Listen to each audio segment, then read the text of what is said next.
आजाद भारत के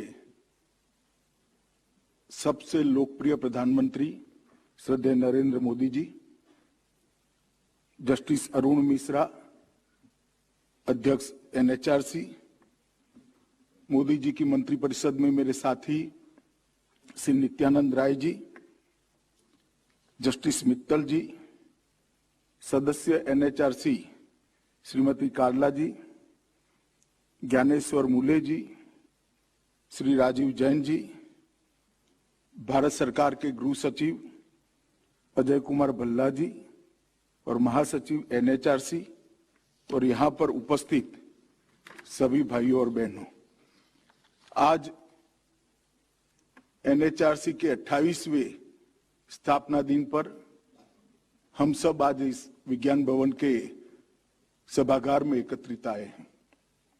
हम सब के लिए आनंद का विषय है कि आज ह्यूमन राइट कमीशन के स्थापना दिन पर प्रधानमंत्री जी का उद्बोधन हमें सुनने को मिलेगा। मैं इसलिए इस विषय पर बहुत ज्यादा बोलना नहीं चाहता क्योंकि प्रधानमंत्री जी हमें डिटेल बात करने वाले हैं, मगर ये 28 साल की अपनी यात्रा में ह्यूमन राइट कमीशन ने 20 लाख से ज्यादा केसों का निस्तारण किया है और 205 करोड़ से ज्यादा रकम का मुआवजा जिनको भी अन्याय हुआ था उनको दिलाने का काम किया है और एक प्रकार से नई जागृति, नई चेतना ह्यूमन राइट से संबंधित हर एक क्षेत्र के अंदर जगाने का काम ह्यूमन राइट कमीशन ने किया है। इसलिए मैं प्रतीक के तौर पर आज के अध्यक्ष जस्टिस मिश्रा को इस अवसर पर बहुत बहुत बधाई देता हूं और ह्यूमन राइट कमीशन के सभी लोगों को भी और इसके साथ जुड़े हुए एनजीओ को भी ये जागृति जगाने के लिए बहुत बहुत बधाई दे रहा हूं। चाहे कस्टोडियल डेथ हो, चाहे गटर के अंदर उतरकर गटर को साफ करने वाले का अधिकार की बात हो, चाहे आदिवासी दलित समाज के अधिकार की बात हो, हर क्षेत्र के अंदर ह्यूमन राइट कमीशन ने पीड़ितों की आवाज बनने का प्रयास किया है और सफल प्रयास किया है और मैं मानता हूं कि यात्रा आगे पर भी चालू रहेगी, जारी रहेगी और भारत के अंदर ह्यूमन राइट के क्षेत्र में जो अच्छा काम हुआ है इसको और अच्छी तेज गति से हम आगे बढ़ाएंगे। मगर आज मैं इस मौके पर यहां आया हूं तो एक बात पर सारे देश भर के ह्यूमन राइट एक्टिविस्टों का ध्यान दिलाना चाहता हूं। 2014 से जब से परिवर्तन हुआ और एक लंबे अरसे के बाद देश में पूर्ण बहुमति की एक सरकार आई और नरेंद्र भाई इसके नेतृत्व करने लगे, प्रधानमंत्री बने, तब से एक ऐसे क्षेत्र पर उनका ध्यान गया जो ह्यूमन राइट के सारे अधिकारों की बात करने वालों की नजर के बाहर था। इस देश के 60 करोड़ गरीब, इस देश के 60 करोड़ गरीबों को भी समानता का अधिकार है, समान जीवन जीने का अधिकार है और आजादी तभी सही मायनों में मानी जाएगी जब एक 60 करोड़ गरीब अपनी बुनियादी सुविधाएं प्राप्त कर लेंगे। हमारा संविधान ये 60 करोड़ लोगों को भी बुनियादी सुविधा मांगने का अधिकार देता है, बुनियादी सुविधा प्राप्त करने का अधिकार देता है, मगर इस पर किसी की नजर नहीं गई थी। सिर्फ 7 साल की अल्पकाल की यात्रा के अंदर जो 60 साल में नहीं हुआ था वो हुआ है।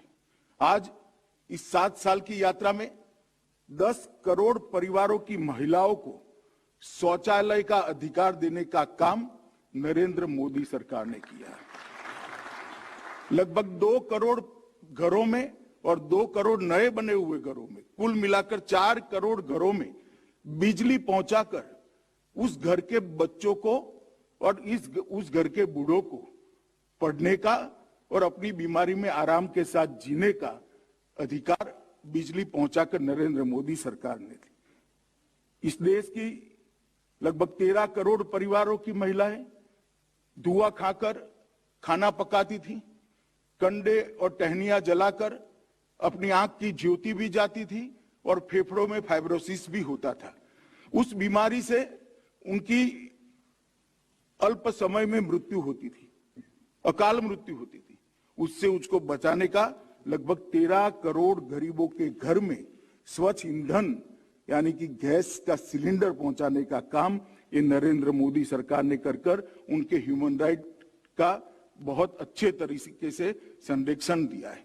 2 करोड़ लोगों को रहने का घर दिया है और 5 करोड़ लोगों को ये रहने का घर मिलने की पूरी योजना बनी हुई है। और देश के 60 करोड़ गरीबों को 5 लाख तक का, शायद ढंग से कोई जांच कर काम करेगा तो मालूम पड़ेगा, दुनिया में ऐसी कोई स्कीम नहीं होगी जिसमें 60 करोड़ लोगों को 5 लाख तक का पूरा स्वास्थ्य का खर्चा वो परिवारों का आज सरकार उठाती है। उनके अपने स्वास्थ्य के साथ लंबा आयु जो ईश्वर ने निर्मित किया है उसके लिए वो पूरा करने का अधिकार इस सरकार ने दिया है। लगभग 60 करोड़ परिवार ऐसे थे जिनको बैंक अकाउंट की सुविधा नहीं थी। उनका सरकार से मिलने वाला उनका अधिकार, योजनाएं वो बिचौलिए खा जाते थे। आज बैंक के अंदर लगभग 60 करोड़ परिवारों में बैंक अकाउंट पहुंचाकर डायरेक्ट बेनिफिट ट्रांसफर स्कीम के द्वारा उसका पैसा उसके बैंक अकाउंट में जाकर लांच रुश्वत से बचने का बहुत बड़ा मौका नरेंद्र मोदी सरकार ने दिया है।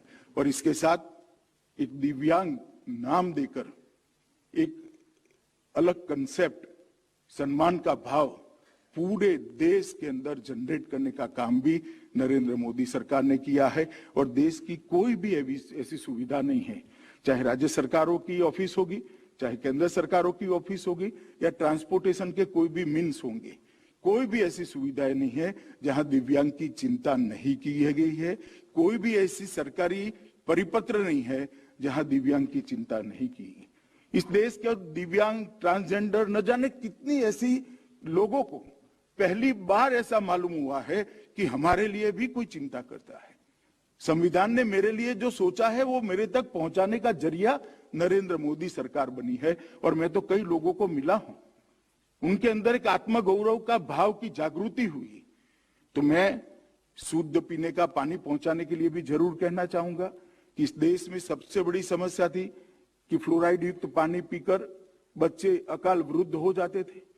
30 साल होते होते बाल झड़ने लगते थे या बाल सफेद हो जाते थे, हड्डियां टेढ़ी हो जाती थी। वो सारे घरों के अंदर लगभग 5 साल के अंदर शुद्ध पीने का पानी पहुंचाने का एक भगीरथ काम नरेंद्र मोदी सरकार ने हाथ में लिया है और लगभग 2 करोड़ परिवारों में पहुंचने की काम पूरा होने की कगार पर भी है। मित्रों, मैं मानता हूं कि एक ऐसा दृष्टिकोण है जिसने ह्यूमन राइट इनका जो है, इसमें सालों से उनको अन्याय होता था, 60 सालों से, मगर उसको कोई वाचा नहीं मिली थी। एक शब्द भी बोले बगैर ये 60 करोड़ गरीबों के ह्यूमन राइट का प्रोटेक्शन करने का काम नरेंद्र मोदी सरकार ने किया है। और मुझे तो गौरव है कि मैं कैबिनेट में उनका साथी हूं, नजदीक से सुनता हूं।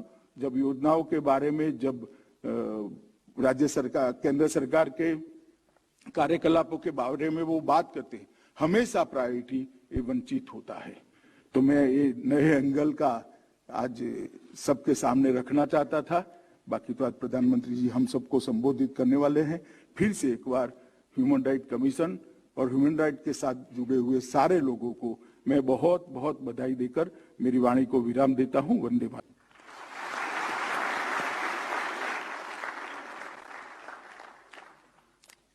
माननीय प्रधानमंत्री जी का विजन है कि गरीबों, किसानों और मध्यम वर्ग को सशक्त बनाया जाए और देश का विकास तेजी से हो।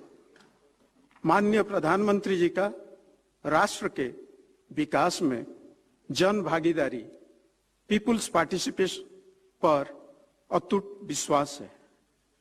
Honourable prime minister sir, you have been leading the country on the path of growth, prosperity, and progress. Our reforms have a human face and people-centric. When India speaks at the United Nations, it speaks for those who have been left behind.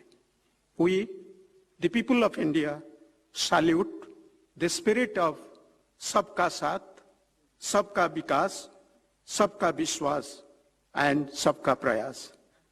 In your words, Prime Minister Sir, I will quote, Sabka Prayas is important for the achievement of all our goals for a new India with cutting-edge innovation and technology, unquote.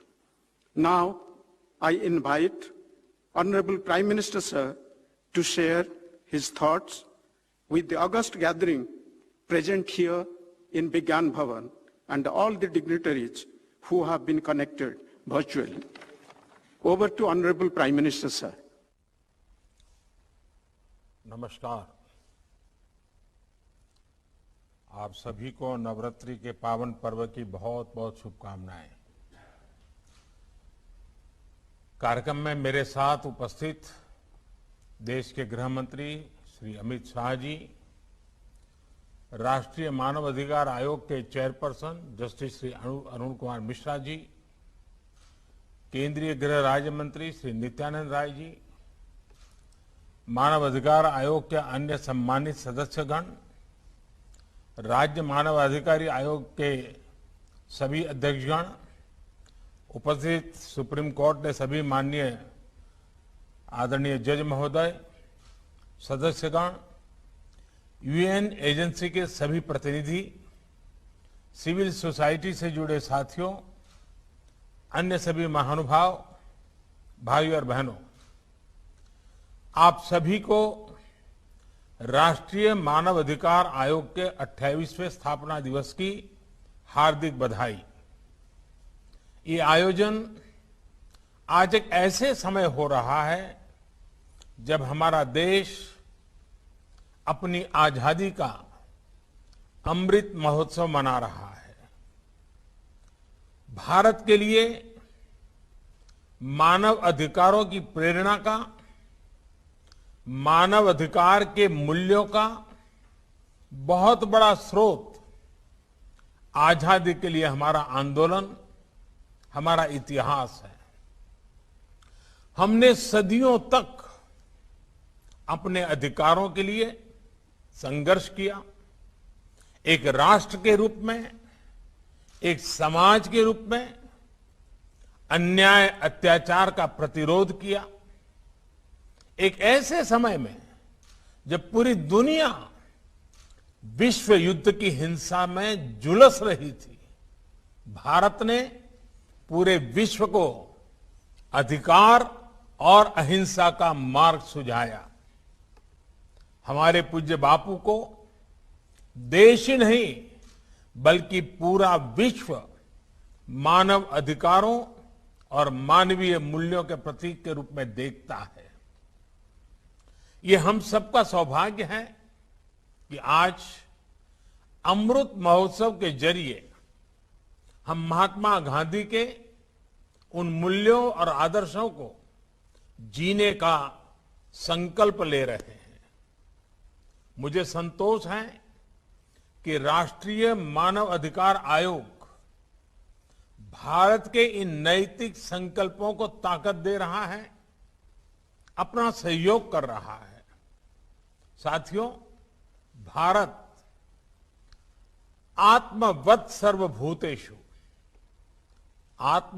सर्वभूतेषु के महान आदर्शों को, संस्कारों को लेकर, विचारों को लेकर चलने वाला देश है। आत्मवत् सर्वभूतेषु यानी जैसा मैं हूं वैसे ही सभी मनुष्य हैं। मानव मानव में, जीव जीव में भेद नहीं है। जब हम इस विचार को स्वीकार करते हैं तो हर तरह की खाई भर जाती है। तमाम विविधताओं के बावजूद भारत के जनमानस ने इस विचार को हजारों सालों में जीवंत बनाए रखा। इसलिए सैकड़ों वर्षों की गुलामी के बाद भारत जब आजाद हुआ तो हमारे संविधान द्वारा की गई समानता और मौलिक अधिकारों की घोषणा उतनी ही सहजता से स्वीकार हुई। साथियों, आजादी के बाद भी भारत ने लगातार विश्व को समानता और मानवाधिकारों से जुड़े विषयों पर नया पर्सपेक्टिव दिया है, नया विजन दिया है। बीते दशकों में ऐसे कितने ही अवसर विश्व के सामने आए हैं जब दुनिया भ्रमित हुई है, भटकी है, लेकिन भारत मानव अधिकारों के प्रति हमेशा प्रतिबद्ध रहा है, संवेदनशील रहा है। तमाम चुनौतियों के बाद भी हमारी ये आस्था हमें आश्वस्त करती है कि भारत मानव अधिकारों को सर्वोपरि रखते हुए एक आदर्श समाज के निर्माण का कार्य इसी तरह करता रहेगा। साथियों, आज देश सबका साथ, सबका विकास, सबका विश्वास और सबका प्रयास के मूल मंत्र पर चल रहा है। ये एक तरह से मानव अधिकार को सुनिश्चित करने की ही मूल भावना है। अगर सरकार को योजना शुरू करे और उसका लाभ कुछ को मिले, कुछ को ना मिले, तो अधिकार का विषय खड़ा होगा ही। और इसलिए हम हर योजना का लाभ सभी तक पहुंचे, इस लक्ष्य को लेकर चल रहे हैं। जब भेदभाव नहीं होता, जब पक्षपात नहीं होता, पारदर्शिता के साथ काम होता है, तो सामान्य मानवीय के अधिकार भी सुनिश्चित होते हैं। इस 15 अगस्त को देश से बात करते हुए मैंने इस बात पर बल दिया है कि अब हमें मूलभूत सुविधाओं को 100% सैचुरेशन तक लेकर जाना है। ये 100% सैचुरेशन का अभियान समाज की आखिरी पंक्ति में, जिसका भी हमारे अरुण मिश्रा जी ने उल्लेख किया, आखिरी पंक्ति में खड़े उस व्यक्ति के अधिकारों को सुनिश्चित करने के लिए जिसे पता तक नहीं है कि ये उसका अधिकार है, वो कहीं शिकायत करने नहीं जाता, किसी आयोग में नहीं जाता। अब सरकार गरीब के घर जाकर गरीब को सुविधाओं से जोड़ रही है। साथियों, जब देश का एक बड़ा वर्ग अपनी आवश्यकताओं को पूरा करने में ही संघर्षरत रहेगा, तो उसके पास अपने अधिकारों और अपनी आकांक्षाओं के लिए कुछ करने का ना तो समय बचेगा, ना ऊर्जा और ना ही इच्छा शक्ति। और हम सब जानते हैं, गरीब की जिंदगी में हम अगर बारीकी से देखें तो जरूरत ही उसकी जिंदगी होती है, और जरूरत की पूर्ति के लिए वो अपना जीवन का पल पल, शरीर का कण कण खपाता रहता है। और जब जरूरतें पूरी ना हो तब तक तो उसको ये अधिकार के विषय तक वो पहुंच ही नहीं पाता है। जब गरीब अपनी मूलभूत सुविधाओं, और जिसका भी अमित भाई ने बड़े विस्तार से वर्णन किया, जैसे शौचालय, बिजली, स्वास्थ्य की चिंता, इलाज की चिंता, इन सब से जूझ रहा हो और कोई उसके सामने जाकर उसके अधिकारों की लिस्ट गिनाने लगे, तो गरीब सबसे पहले यही पूछेगा कि क्या ये अधिकार उसकी आवश्यकताएं पूरी कर पाएंगे। कागज में दर्ज अधिकारों को गरीब तक पहुंचाने के लिए पहले उसकी आवश्यकता की पूर्ति किया जाना बहुत जरूरी है। जब आवश्यकताएं पूरी होने लगती हैं, तो गरीब अपनी ऊर्जा अधिकारों की तरफ लगा सकता है अपने अधिकार मांग सकता है। और हम सब इस बात से भी परिचित हैं कि जब आवश्यकता पूरी होती है, अधिकारों के प्रति सतर्कता आती है, तो फिर आकांक्षाएं भी उतनी ही तेजी से बढ़ती है। ये आकांक्षाएं जितनी प्रबल होती है, उतना ही गरीब को गरीबी से बाहर निकलने की ताकत मिलती है। गरीबी के दुष्चक्र से बाहर निकलकर वो अपने सपने पूरे करने की ओर बढ़ चलता है। इसलिए जब गरीब के घर शौचालय बनता है, उसके घर बिजली पहुंचती है, उसे गैस कनेक्शन मिलता है, तो ये सिर्फ एक योजना का उस तक पहुंचना ही नहीं होता। ये योजनाएं उसकी आवश्यकता पूरी कर रही हैं, उसे अपने अधिकारों के प्रति जागरूक कर रही हैं, उसमें आकांक्षा जगा रही है। साथियों, गरीब को मिलने वाली ये सुविधाएं उसके जीवन में डिग्निटी ला रही है, उसकी गरिमा बढ़ा रही है। जो गरीब कभी शौच के लिए खुले में जाने को मजबूर था, अब गरीब को जब शौचालय मिलता है तो उसे डिग्निटी भी मिलती है। जो गरीब कभी बैंक के भीतर जाने की हिम्मत नहीं जुटा पाता था, उस गरीब का जब जनधन अकाउंट खुलता है तो उसमें हौसला आता है, उसकी डिग्निटी बढ़ती है। जो गरीब कभी डेबिट कार्ड के बारे में सोच भी नहीं पाता था, उस गरीब को जब रुपे कार्ड मिलता है, जेब में जब रुपे कार्ड होता है तो उसकी डिग्निटी बढ़ती है। जो गरीब कभी गैस कनेक्शन के लिए सिफारिशों पर आश्रित था, उसे जब घर बैठे उज्ज्वला कनेक्शन मिलता है तो उसकी डिग्निटी बढ़ती है। जिन महिलाओं को पीढ़ी दर पीढ़ी प्रॉपर्टी पर मालिकाना हक नहीं मिलता था, जब सरकारी आवास योजना का घर उनके नाम पर होता है तो उन माताओं बहनों की डिग्निटी बढ़ती है। साथियों, बीते वर्षों में देश ने अलग अलग वर्गों में अलग अलग स्तर पर हो रहे इनजस्टिस को भी दूर करने का प्रयास किया है। दशकों से मुस्लिम महिलाएं 3 तलाक के खिलाफ कानून की मांग कर रही थी। हमने ट्रिपल तलाक के खिलाफ कानून बनाकर मुस्लिम महिलाओं को नया अधिकार दिया है। मुस्लिम महिलाओं को हज के दौरान महरम की बाध्यता से मुक्त करने का काम भी हमारी ही सरकार ने किया है। साथियों, भारत की नारी शक्ति के सामने आजादी के इतने दशकों बाद भी अनेक रुकावटें बनी हुई थी। बहुत से सेक्टर्स में उनकी एंट्री पर पाबंदी थी। महिलाओं के साथ इनजस्टिस हो रहा था। आज महिलाओं के लिए काम के अनेक सेक्टर्स को खोला गया है।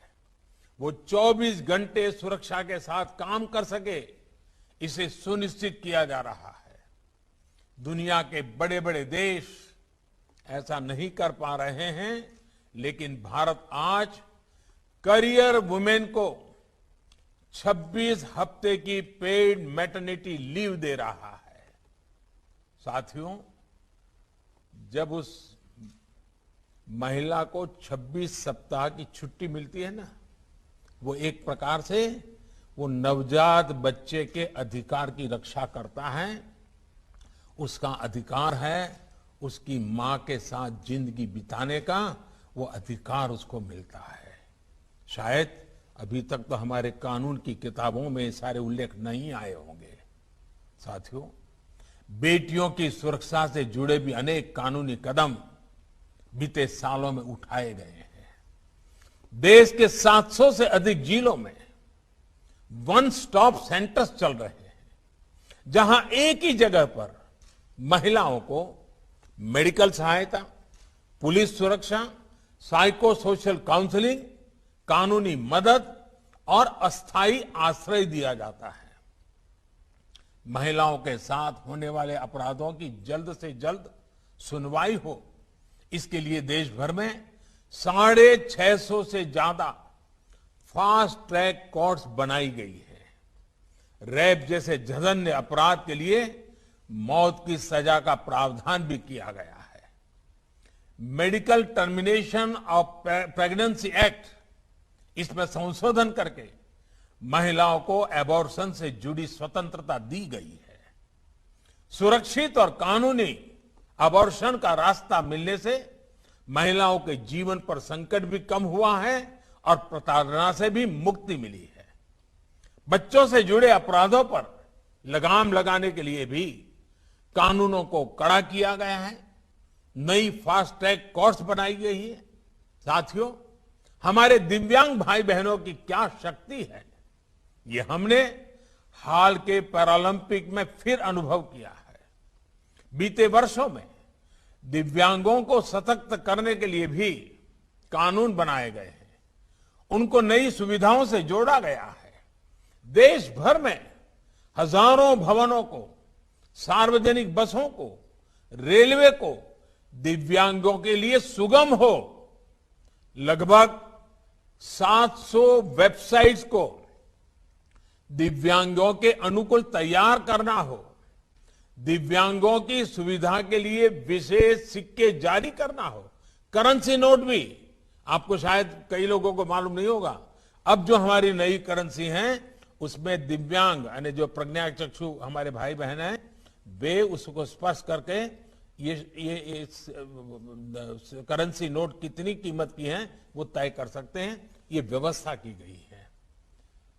शिक्षा से लेकर स्किल से लेकर अनेक संस्थान और विशेष पाठ्यक्रम बना रहा हो, इस पर बीते वर्षों में बहुत जोर दिया गया है। हमारे देश की अनेक भाषाएं हैं, अनेक बोलियां हैं, और वैसा ही स्वभाव हमारे साइनेजेज में था। मूक बधिर हमारे दिव्यांगजन जो है, अगर वो गुजरात में जो साइनेजेज देखता है, महाराष्ट्र में अलग, गोवा में अलग, तमिलनाडु में अलग। भारत ने इस समस्या का समाधान करने के लिए पूरे देश के लिए एक साइनेजेज की व्यवस्था की, कानूनन की और उसकी प्रेरित ट्रेनिंग का। ये उनके अधिकारों की चिंता और एक संवेदनशील अभिगम का परिणाम है। हाल ही में ही देश की पहली साइन लैंग्वेज डिक्शनरी और ऑडियो बुक की सुविधा देश के लाखों दिव्यांग बच्चों को दी गई है, जिससे वे ई लर्निंग से जुड़ सके। इस बार जो नई नेशनल एजुकेशन पॉलिसी आई है, उसमें भी इस बात को विशेष रूप से ध्यान रखा गया है। इसी तरह ट्रांसजेंडर व्यक्तियों को भी बेहतर सुविधाएं और समान अवसर देने के लिए transgender persons protection of rights कानून बनाया गया है। गुमंतु और अर्ध गुमंतु समुदायों के लिए भी डेवलपमेंट एंड वेलफेयर बोर्ड की स्थापना की गई है। लोक अदालतों के माध्यम से लाखों पुराने केसेस का निपटारा होने से अदालतों का बोझ भी कम हुआ है और देशवासियों की भी बहुत मदद मिली है। ये सारे प्रयास समाज में हो रहे इनजस्टिस को दूर करने में बड़ी भूमिका निभा रहे हैं। साथियों, हमारे देश ने कोरोना की इतनी बड़ी महामारी का सामना किया, सदी की इतनी बड़ी आपदा जिसके आगे दुनिया के बड़े बड़े देश भी डगमगा गए।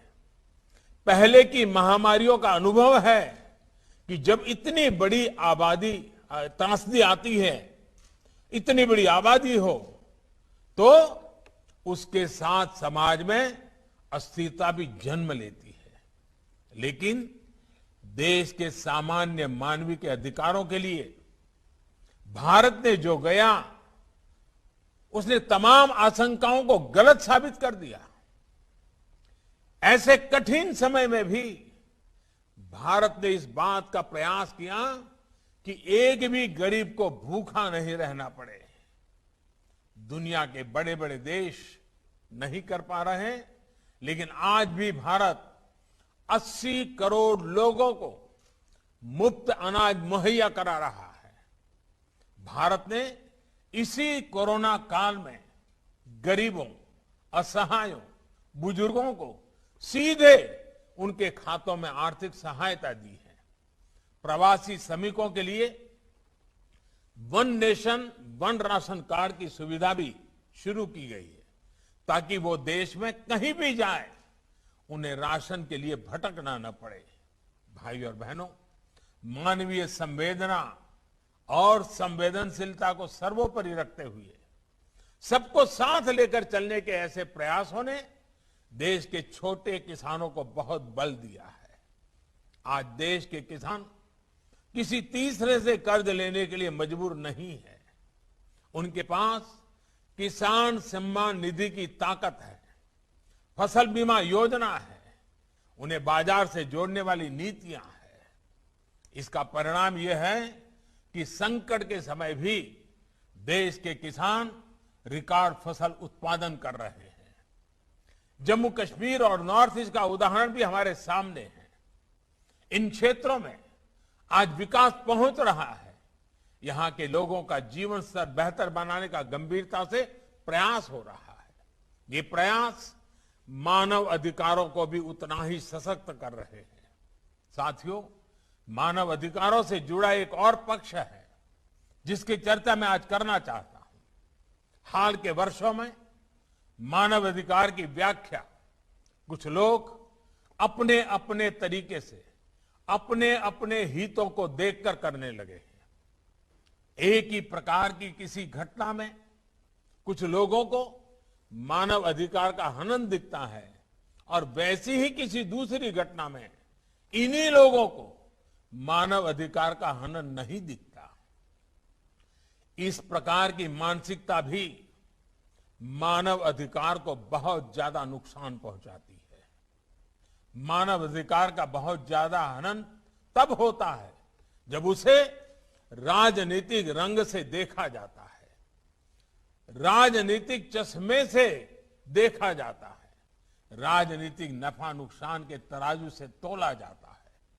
इस तरह का सिलेक्टिव व्यवहार लोकतंत्र के लिए भी उतना ही नुकसानदायक है।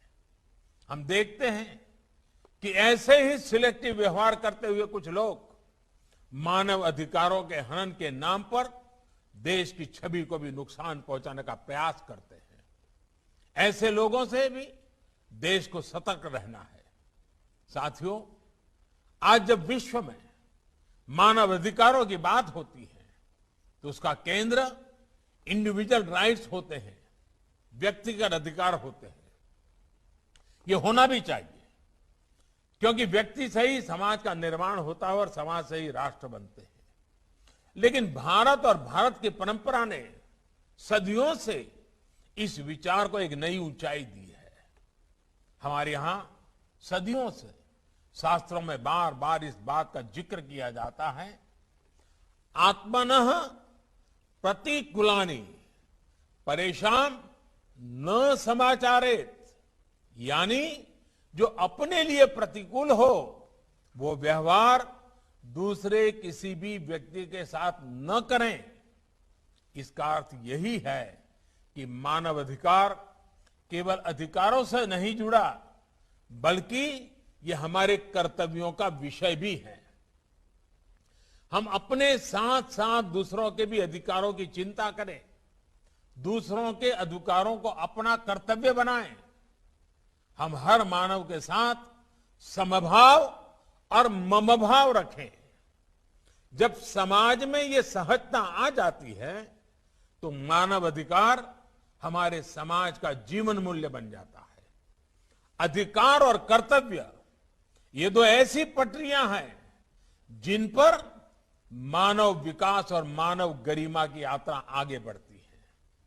अधिकार जितना आवश्यक है, कर्तव्य भी उतने ही आवश्यक है। अधिकार और कर्तव्य की बात अलग अलग नहीं होनी चाहिए, एक साथ ही की जानी चाहिए। ये हम सभी का अनुभव है कि हम जितना कर्तव्य पर बल देते हैं उतना ही अधिकार सुनिश्चित होता है।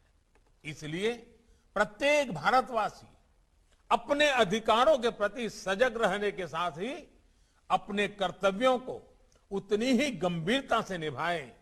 इसके लिए भी हम सब ने मिलकर के निरंतर प्रयास करना पड़ेगा, निरंतर प्रेरित करते रहना होगा।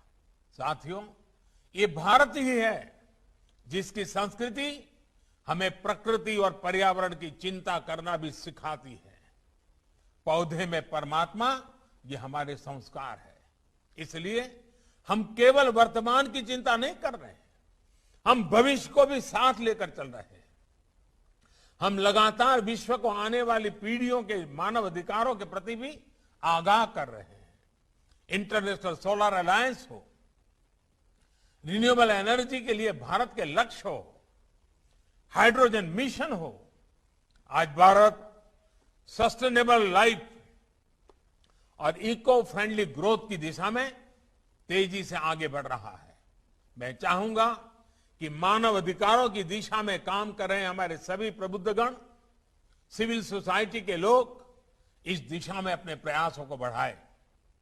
आप सबके प्रयास लोगों को अधिकारों के साथ ही कर्तव्य भाव की ओर प्रेरित करेंगे।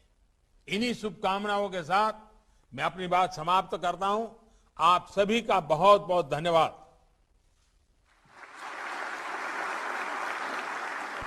महोदय, in your own words,